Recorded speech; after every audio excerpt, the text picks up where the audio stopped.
live. Welcome, welcome.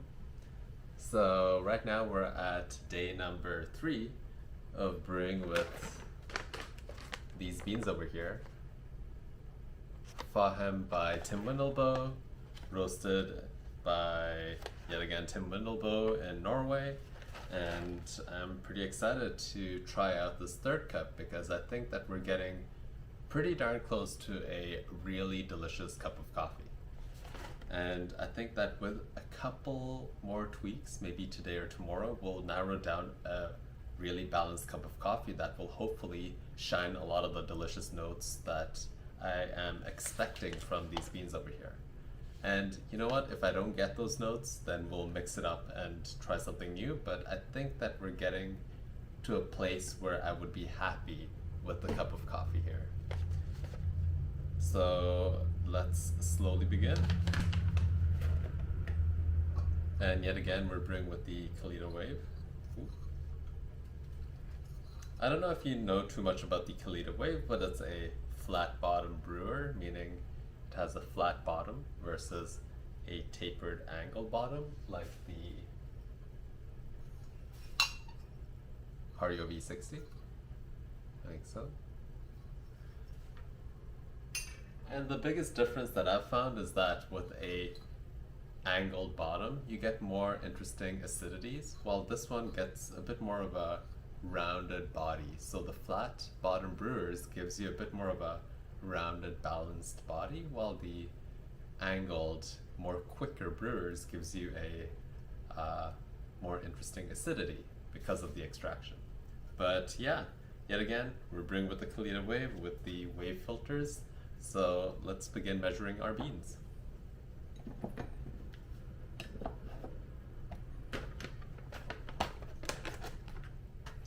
And looking at the recipe that we'll be using, so yesterday, it's pretty much the same, but our grind size changed from 31 to 29. So today it's 29. So we'll be using a 1:18 brewing ratio. We'll be using 15 grams of coffee, 270 grams of water, a water temperature of 100 degrees Celsius or boiling, and a grind size of 29. And this is the variable that we changed. So let's measure out 15 grams of coffee.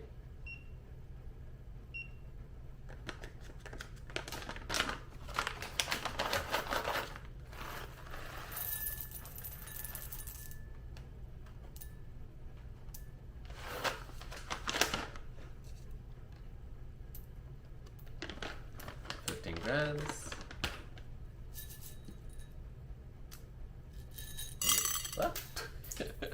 Let's remeasure the 15 grams.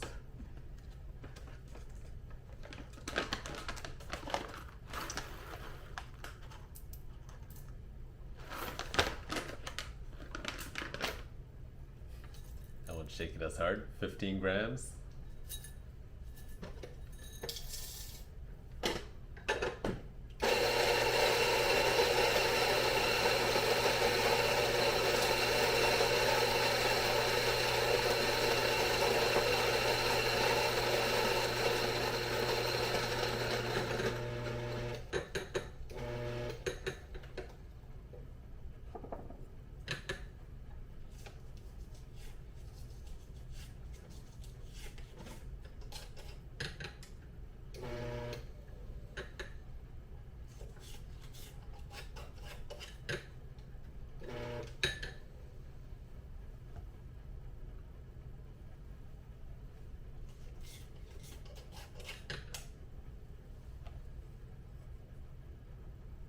There we go, 15 grams.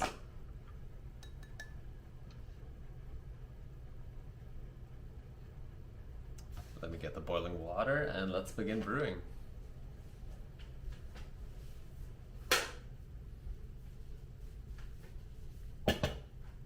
Turn it over to Brew cam, like so. We got our cup that we want to brew in. We have our Kalita Wave. We have our wave filters. I always take it from the bottom because it's the easiest and it gives you the cleanest filter without any creases. Like so. Preheat.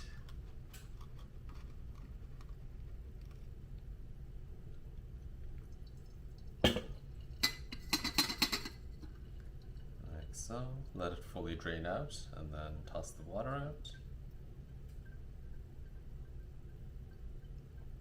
And as you can tell, it's nice and sunny outside. I'm totally going to go for a walk after this.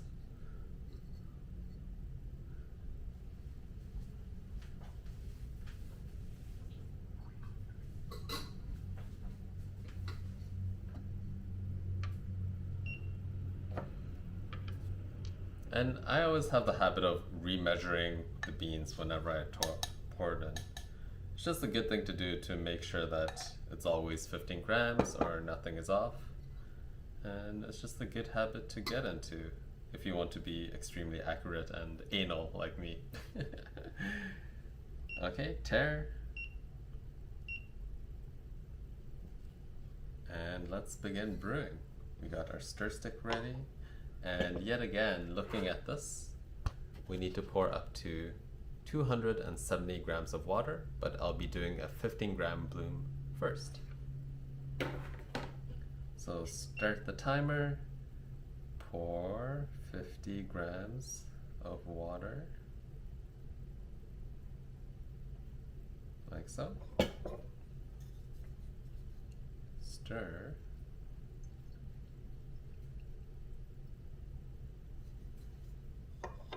Actually, I'm gonna move it even closer so you can maybe see the pour.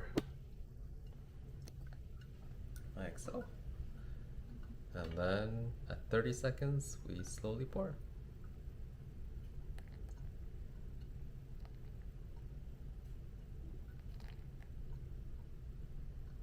And I'm pouring as slow as I can without the stream being interrupted. So if I pour even slower, you'll see it start dripping like this, and you don't want that. You want a consistent stream.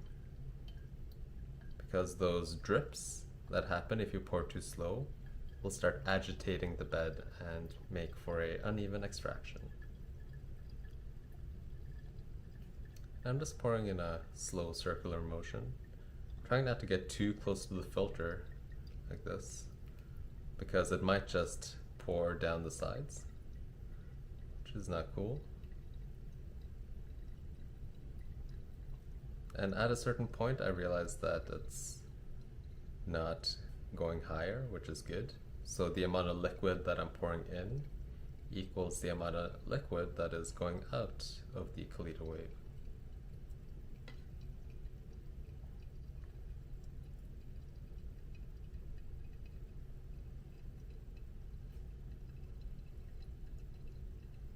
There we go. 270 grams. So then I take the brewer and I give it a quick swirl. That's to bring down some of the grinds that have come up and also level the bed. And then we wait.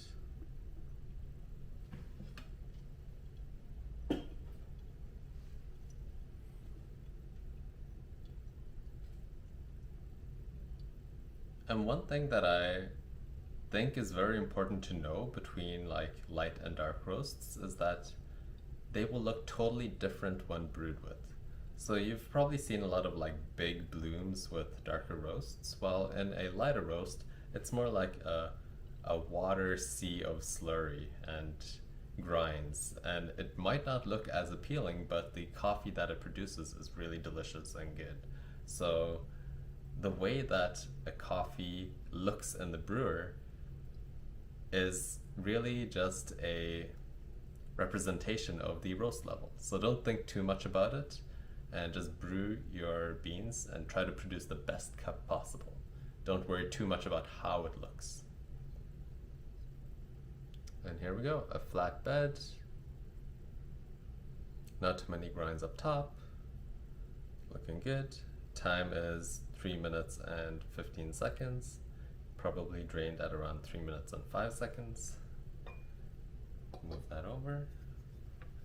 Give it a quick stir.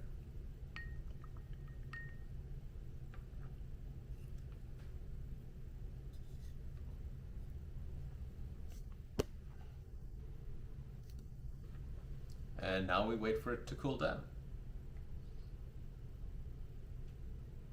So just talking a bit about what I want to do in the future with brewing habits, because I've been like really considering like maybe getting out there and getting a barista job again, because I kind of miss the social aspect of just talking to people and like having like regular customers and like having that interaction. Because as a freelancer and like working from home and just being so isolated, it's really tough to get that social interaction. And even though I get that from some activities that I do, like climbing and meeting with friends, it's just not the same as like working in a cafe where it's like so much more like hustle and bustle and interactivity and, in my opinion, fun. So I'm considering maybe getting like a part-time barista gig for on the side for fun, but we'll see what happens, because either I do that or Brewing Habits pops off and I just do more live streams and more video making and all that shindig, because you can't have both. I think you gotta pick your battles, and I think that what I'm doing right here with Brewing Habits is much more fulfilling in the long run, but it just lacks that social interaction. So maybe I need to just get out more and do more weird things to get that social interaction instead. Who knows? Who knows? But yeah, I've just been editing videos and learning more about coffee, and really, I've been like really interested in the osmotic flow technique, because I've done it a couple of times in the past. And if you don't know, the osmotic flow technique is a pour over technique that works really well for dark roasts. And what I've realized is that a lot of the coffee content creators that have created a video on this technique have only shown it with like a light or medium roast. And I think it really doesn't give it justice, because the osmotic flow science doesn't occur when you have a lighter roast. So with the beans that I'm brewing with next week, I'll like show you how it should look and how it will work, and hopefully just make a really rad guide on it down the road. But yeah, osmotic flow, it's been flowing in my mind. Okay, so let's give this coffee a taste.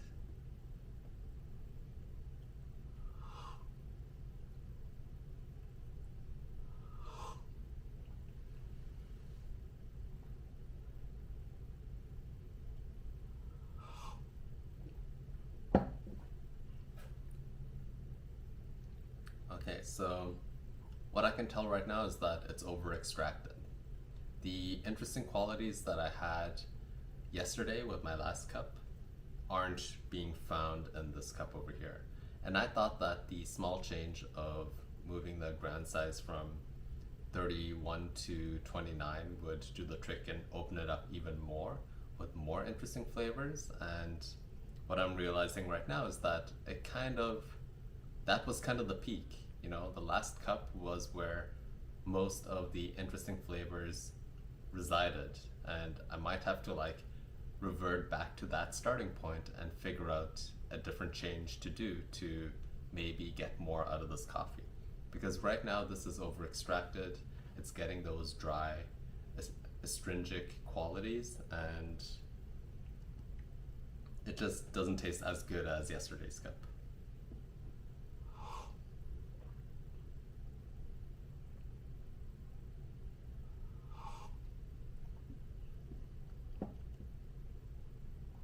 Yeah, and the silkiness that I really enjoyed with yesterday's cup is not found in this cup. Like, I'm trying to swish it around a bit and touch it against the roof of my mouth with my tongue, and that silkiness that I was experiencing yesterday is not found in this cup over here. And it's really from that small change of changing my grind size from 31 to 29 that all of this is happening.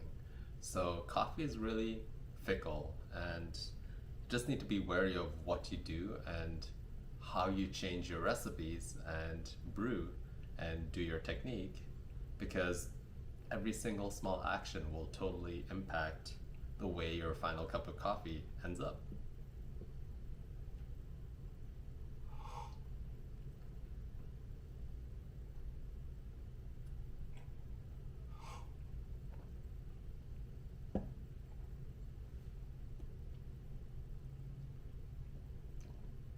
So what I'm probably going to do is I'll probably revert back to the old recipe, or I'll try to under extract or change a variable right now to extract less that is not grind size. So looking at our recipe over here, what I'll probably do is change my brewing ratio to 1:17 instead of 1:18 to extract a bit less and see if we get a better cup than yesterday's cup. So let me show you how that would work.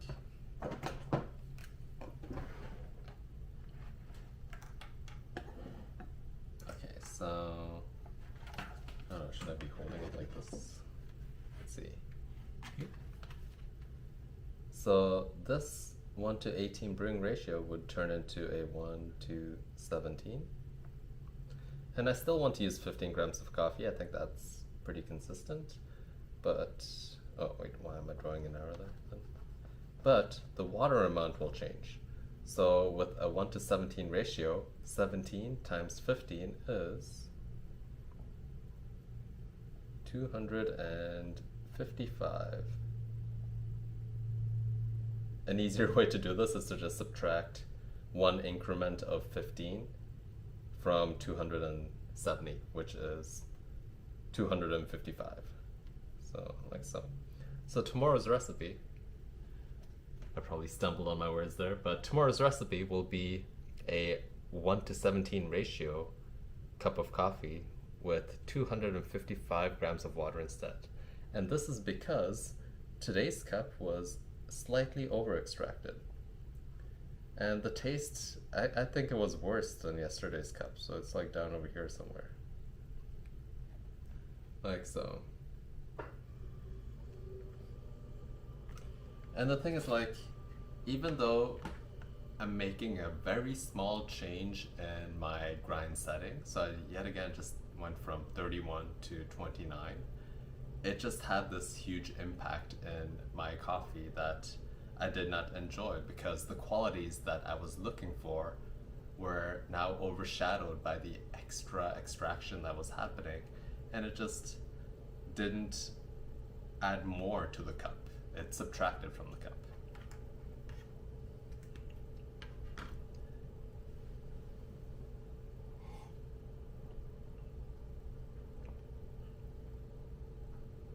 Yeah, it's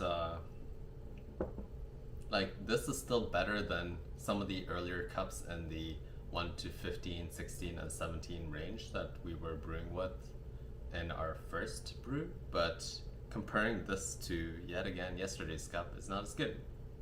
So we got our new recipe. We're gonna brew tomorrow. We'll see what happens. And that's pretty much it for this live stream. It's time for me to go and take a walk and enjoy the sun after this coffee. See ya, take care.